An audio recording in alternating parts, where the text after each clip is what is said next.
are the best patients. That's the reason I took up pediatrics. They have no pretenses. They don't have anything in their subconscious mind. Now, if you tell an adult, so for example, you tell an adult they have dengue, mentally only they'll start feeling, more dull, more tired. They'll feel, oh, I'm really sick. A child is not like that. I have children with 1 or 3 fever running in my clinic. Now, of course, we tell them the diet, but now I have started getting questions to the extent, so rice, how much exactly I should mash, how much I should do it in a mixie, how exactly should I feed the baby, what spoon size to use. So that I find a little terrifying, because at the end of the day, you are the father of 2 parents. Parenting is a little intuitive. I'm sure what one of your child did, the second one will not do.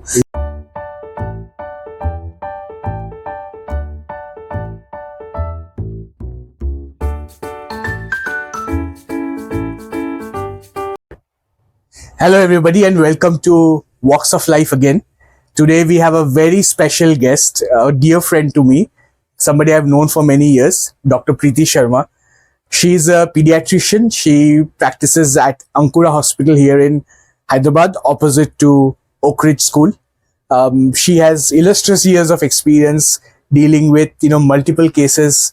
My children always get treated by her. So I am a benefactor of her real good skills and professional acumen, and touch wood, it's always been very nice to interact with her as with my kids as patient. Thank you, Dr. Preeti Sharma, and thanks for making time for this particular show. Glad to have you. Thank you so much for having me. Yeah. Sure. So I've known you for some time, but I would like to understand, for example, as a child, yes, where did you grow up? What attracted you to medicine to begin with? So I grew up in Delhi. So my father was in the railways. So there, the atmosphere was pretty much all the children used to crack entrance exams. So it was a very academic atmosphere. Though I wanted to be an Air Force pilot. That was my first choice. Second choice was being a doctor. So for Air Force pilot, my mother just put her foot down. Being a doctor while growing up, I always found that the kind of respect doctors got in the society was like unparalleled with any other profession. Anywhere a doctor would come, everybody would give them that extra attention, that extra respect. So I thought, okay, this profession seems to be good. So initially that is what attracted me to the profession. Later on, I found biology very interesting, the working of the human body. So yes, overall, then I thought, okay, this is the profession to choose. Yeah. As parents, right, we say that when a child is born, it's a machine without operating manual. I think, that's why every child is special. And how are children as patients, right? You have seen parents come in with their children. You have seen probably, older patients in other course of time when you are not a pediatrician as an MBBS. So how would you compare, children as patients versus adults as patients? Children are the best patients. That's the reason I took up pediatrics. They have no pretenses. They don't have anything in their subconscious mind. Now, if you tell an adult, so for example, you tell an adult they have dengue, mentally only they'll start feeling, more dull, more tired. They'll feel, oh, I'm really sick. A child is not like that. I have children with 1 or 3 fever running in my clinic. So unless a child is really sick, they will not become dull or lethargic, and they are just amazing patients. They have so much resilience, much more than adults, because I think they don't really think about being sick. I'm not talking about adolescents, that's a different group altogether. Sure. But younger kids, it's amazing to treat them, and you can come to know very easily if your treatment is working, because you'll find the child is happy, playful, smiling. So yeah, the best patients by far. Very nice. So yeah, I mean, you have been practicing in Hyderabad for like almost 8 years now. Yeah. And, you have built a long reputation being in Hyderabad. You have also worked, I think, in Delhi, right, for some time? Yes. So first I was in Mumbai, then Delhi, now Hyderabad. So I'm pan-Indian. So how do you compare the patients in different cities, if I may ask? So actually it's a little difficult for me to compare, because till I came to Hyderabad, I was mostly attached to government hospitals. Sure. It's only in Hyderabad I joined a corporate hospital and then started my practice. So of course, government sector patients are different than the private sector patients for obvious reasons. But Hyderabad patients have been very nice, very loving. When I came here, initially I came because of my husband's job, as you also know. Yeah. So I had a lot of apprehensions about this city being considered like a South Indian city. I wasn't sure how things will work out. So I told him we'll see for a year or two. If my, patients pick up and I like it here, then we'll stay. But patients were very loving. Initially, I didn't know a word of Telugu. Still, I had a lot of Telugu patients who loyally followed up with me. Now they are so happy when I can speak broken Telugu. Yeah, So very accepting city this yeah, is. in fact, even I was just chatting with Dr. Preeti Sharma, and she mentioned she actually even did a interview partly in Telugu. So, that's much how she loves the city. She's picked up the profession in city. She has picked up the language. Very glad to hear that. So, Dr. Preeti, tell us about, few interesting cases or, from your case history where, as a pediatrician, you felt more satisfied kind of solving and dealing with those cases. I'll mention two cases. One, a very serious case. One, something which we are seeing commonly in today's scenario. So one child came, he fell down from the second floor or third floor balcony. And he had a very bad, obviously, brain injury. There was a complete bleed. He was in coma. He was on ventilator. We really didn't know how the child will fare. There was no movement, completely no movement on one side of the body. But of course, we didn't give up. The parents didn't give up. And then the child recovered. When we discharged the child, he was still like, okay, he was conscious, he had started responding, but still pretty much paralyzed on one side. But children's brain has so much healing power and regenerating power, unlike adult brains. When he came to the OPD after physiotherapy and medication, he had a slight limp. After 2 years, even that slight limp was not even obvious, and he was off medication. So that case obviously gave us a lot of satisfaction. We worked very hard on the case. The parents gave it their all, but to see the final result was very satisfying. And in children, that's why many times when children are on ventilator, we always tell parents never to give up hope, because children, unlike adults, of course, even adults do get better on ventilator, but children's brain works differently than adults, especially below 5 years. It has a lot of chances of neuroplasticity and regenerating. Another thing I'll mention, this is more related to today's times. I don't know if you're aware, a lot of children are being diagnosed with autism, ADHD. Are you aware of the increasing trend? No, I am aware. I mean, in fact, certainly I am aware. Yes, so it's a very sad thing, and we started seeing an increase in a number of these cases, especially once COVID struck and there was a lot of screen time, and there are multiple factors for it, but one major contributing factor is a lot of screen time, parents not being able to give so much attention because they are working parents, and then later on, they require multiple therapies, and it's like really a tough journey ahead. So I do make a lot of YouTube videos. In one of the YouTube videos I had made on autism symptoms, and I made it in Hindi. Now, out of the blue, I got contacted by a lady in a very small town in UP. I don't even remember the name of the town now. And she took an online consultation through my clinic. And then she said, I saw your video. And she was a police inspector. And the child used to be with the grandmother, and almost 8 to 10 hours of screen time. Wow. And the child was, when she contacted me, around 2 years, not talking, not responding, not making eye contact. And the place she was, there was no concept of, development centers. Like in Hyderabad, we have a development center every 1 to 2 kilometers. So I tried my best. I counseled her. I told her about screen time. And then she was also motivated because she saw the video and then she got scared. And then I told her, you give him time. So she took a break from her job. She took a setback for some time. She contacted me again after 3 months, and I was so satisfied to hear the child had started interacting, Wow. the child had started talking. So that was probably just virtual autism.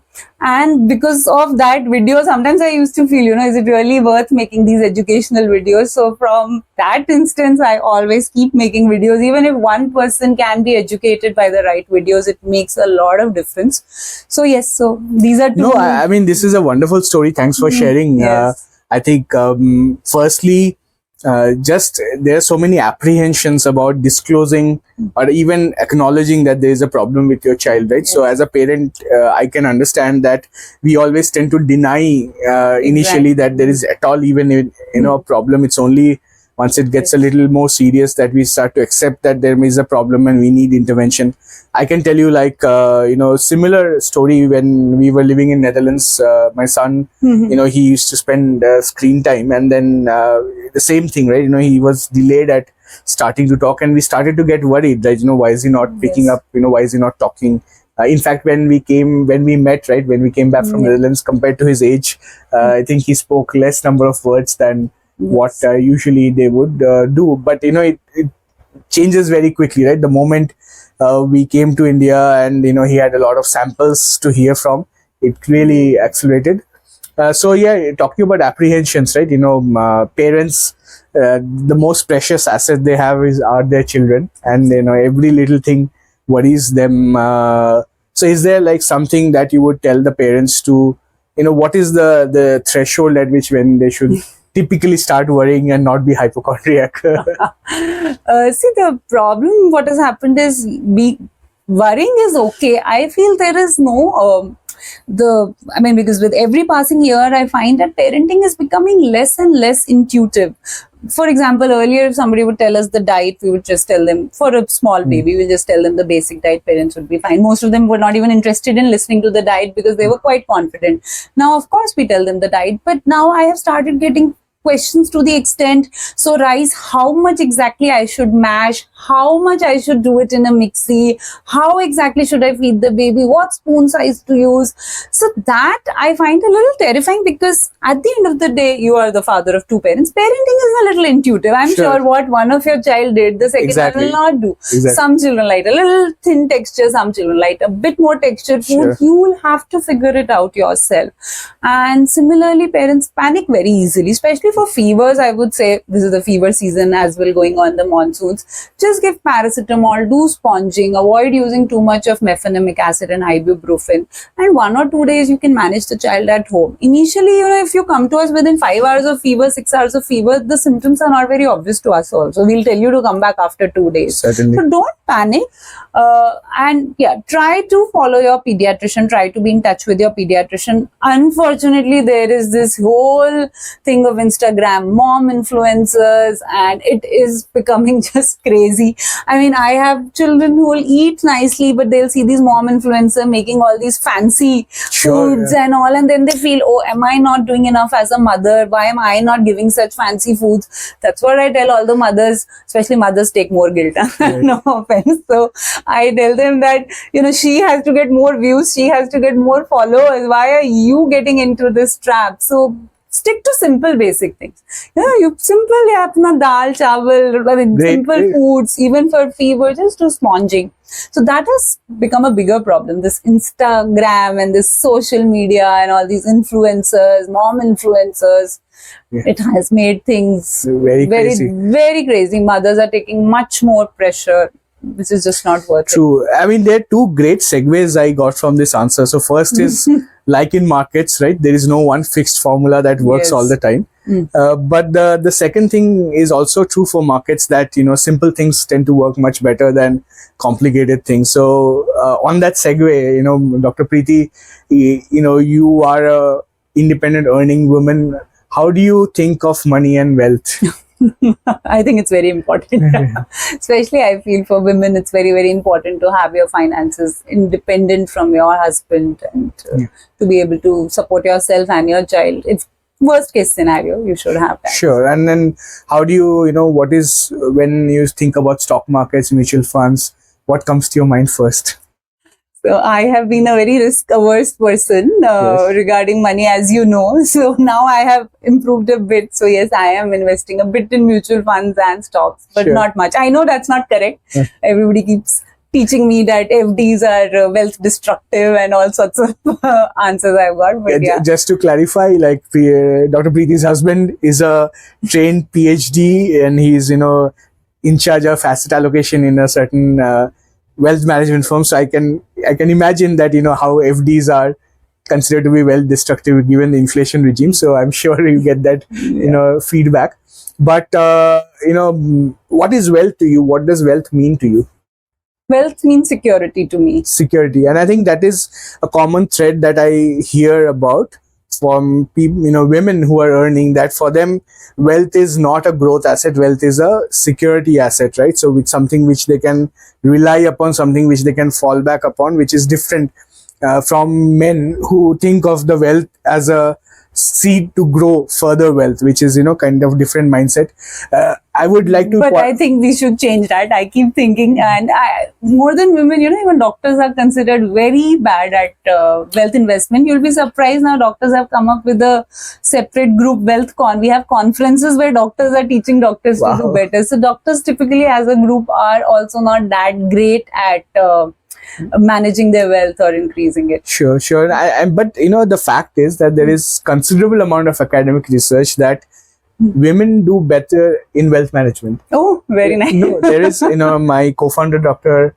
Prachi Deska, she's a doctor in finance, not medicine. Yeah. So there is a lot of body of academic research which actually says that women, on an average, if they get into the profession of finance, they have far better performance than men, and that is because they take less risk and they are more conservative, which usually works better for a person who doesn't want to kind of gamble with money. So I think there is that makes me feel better. Otherwise, I always feel I'm not growing my wealth as I should. So yeah, I mean, it also is dependent on age and risk profile. So I think if you're younger, you must focus on wealth growth more than you focus on conservation of wealth. I think especially with educational background and professional background like yours, I think you can always earn. I think it's more important to grow while you're earning. So anyways, but that said, Dr. Preeti, I'm also very curious to know, for example, what are your professional goals in the near future as a pediatrician? You have started a clinic. Tell us about your clinic. Where is it located? How to reach to your clinic if somebody wants to. My clinic is in Kondapur. It's next to Arbor International School, just a little ahead of Chirek School. So yeah, I started my clinic almost 3 years back now. 3 years back, yeah. So, and I've been to that clinic many times. It's a very nice setup with play area and all that. Taken my children there. So if you want to talk about your professionally as a doctor, we have, let's say, from an engineering background or from a finance background, there's a set pattern.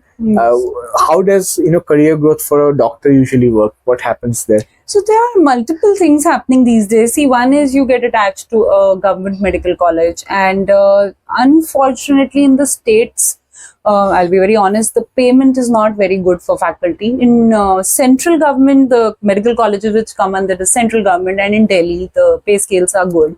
So that is one reason in Hyderabad and Mumbai, not many people opt for it. But in Delhi, it's considered very high. When I was in Delhi, when I wanted to be a faculty in a medical college, because in the medical college, the kind of satisfaction you get, you will never get in a corporate one, because you're teaching, you're treating, children from lower socioeconomic backgrounds, and you get to do a lot more there and see a lot more variety and a wide range of complex cases.